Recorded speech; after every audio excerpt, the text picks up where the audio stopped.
Hi, thank you for your time. I'd like to introduce myself, tell you a little bit about my past, my journey, and why I'm here today. My name is Joseph Freeman, and I grew up in Salem, Mass., just north of Boston. But now I live in Connecticut. I consider myself a freestyle dancer. I grew up in a Puerto Rican household where salsa music and bachata music was always being played. My aunt and uncle, at one point in time, they actually were competitive bachata dancers.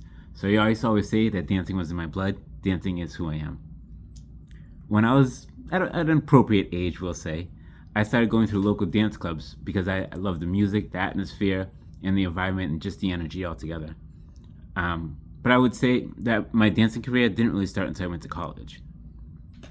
I received a partial track and field scholarship to attend Westfield State College, and while out at Westfield, I met a kid breakdancer from Cincinnati, and together we formed the breakdance club out of school. It was pretty cool because it started out with just a couple guys just jamming out a few days a week, but it ended up becoming to the point that we started performing. We created routines and we traveled up and down the East Coast performing at a variety of different open houses, showcases, and pretty much any type of events that welcomed us. After graduating, I returned to the Boston area where I was heavily involved in the dance scene. I met the right people and filled in a couple times at the Roxy nightclub out in Boston, but I became a regular weekend platform dancer at a club called Metropolis in Rhode Island. The Providence gig was especially fun because it was the first time at that club that they actually had real dancers up on the stages rather than just like the female models. I love the exchange of energy, giving the crowd my vibe, and then feeling it back in return. One night while I was out there, I was approached by a dance director of a production company called Siegel Productions. She complimented me on my dancing and asked if I'd be interested in auditioning to be a part of their staff. So she gave me a business card. I called a few days later, and I went to the studio a couple days. I went to the studio shortly after that just to see what it was all about. They had me do a little quick freestyle, and they hired me right on the spot. That was also the same time that they asked me if I'd be interested in teaching, and that's where my teaching career began. The production company, they did a lot of events like quinceañeras, Sweet 16, charity events, but what they were known for was the bar mitzvahs. In all honesty, I didn't really know much about bar mitzvahs and started working at them, but they were pretty awesome. I actually enjoyed myself a ton. For those kind of events, we'd meet the host family a few weeks prior to the events, and we put together like an entrance dance routine for the guests of honor. Once the party began, we led some of the easy follow-alongs with the crowds just to get them involved and get the energy up of the party as a whole. And it was pretty cool seeing the whole crowd doing all the same dance moves. And it was the first time I was exposed to something like that. When we weren't on the stage, we'd be on the dance floor just jamming out with the guests. We do a lot of dance battles with the kids, sometimes teaching them mini routines to have like a guys versus girls type battles. Or we would just be vibing with the adults to all different styles of music. Every event was completely different. One of the things that I really enjoyed was seeing some of the same kids months later, even sometimes years later, and they'd come up to me and say, "Hey, I remember you. We had a kick-ass party at my bar mitzvah, and you were awesome. It was so much fun dancing with you." Just knowing that I created that type of lasting memory with them was definitely rewarding.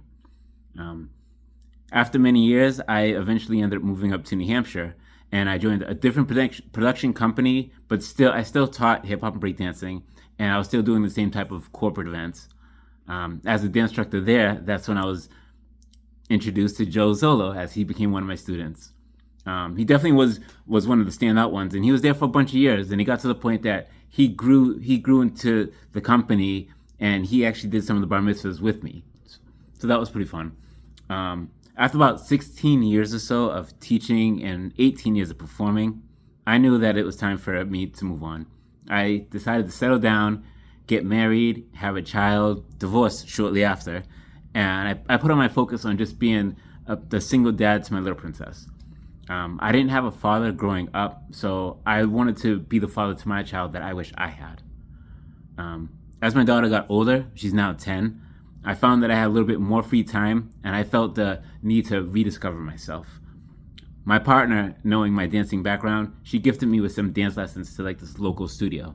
There, I learned styles that I was never really exposed to that much, such as like foxtrot, tango, quick step, West Coast swing, mambo, and a little bit salsa and bachata as well. I think by nature, I kind of gravitated towards more of the Latin style dances.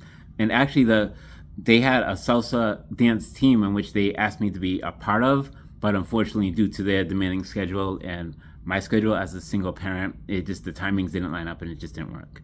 But I did end up teaching 2 master house dancing classes at that studio. About a year later or so, I stumbled into what became my favorite gig of all times, and I definitely consider it to be a blessing. I'm actually going into, I think, my 5th year doing this, so it's really cool. I was offered a spot performing in haunted speakeasy Great Gatsby events the whole month of October in Salem, Mass, my hometown, the Witch City. It's usually 3 or 4 gigs, but the last one is always held on Halloween night.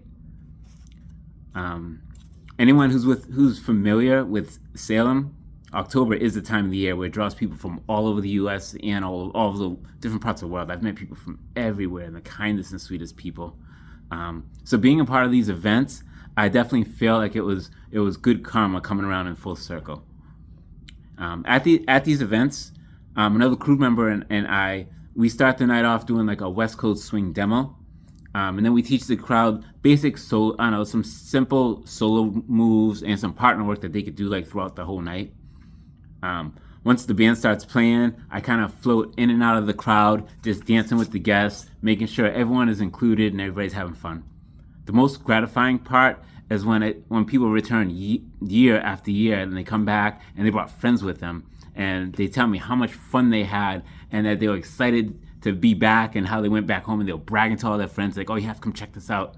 And so that's such a great and gratifying feeling. I definitely love that part of what I do.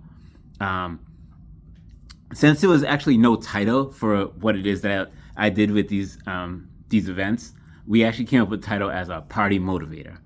And then most recently, out of the blue, I received a message from foremost student, Joe Zolo. He explained to me what he's been involved in and something that came up that he thought of me because he thinks that I'd be a good fit. Just the fact that he thought of me after all these years is definitely just a warming feeling in itself, and it means a lot to me. He tells me that he was looking for a freestyle dancer, not really a 1 and 2 and 3 and 4 studio type dancer, and somebody who's comfortable just interacting with a variety of different people. With my experience performing and working at all these bar mitzvahs for all these years, what he described is definitely right up my wheelhouse. And of course, performing at bar mitzvahs, a freestyle up on a stage, is very different than performing in a stadium. But what they have in common is that the people at all these events are all there for the same reasons. They all want to have fun. They all want to dance. They all want to see a good show. And they all want to make these great memories. When he reached out to me and told me that he was looking for a person who can dance, who parties with crowds, for a team called the Party Animals, and without even knowing, he just happened to reach out to somebody with the title Party Motivator. Is that coincidence? Maybe, but maybe not. I believe that things don't always happen when we want them to happen, but rather they happen when they're meant to happen. The key is the timing of when the paths happen to cross. And that's the reason of why I'm here today. Thank you for your consideration for this opportunity, and thank you, Joe Zolo, for presenting it to me. Have a good day.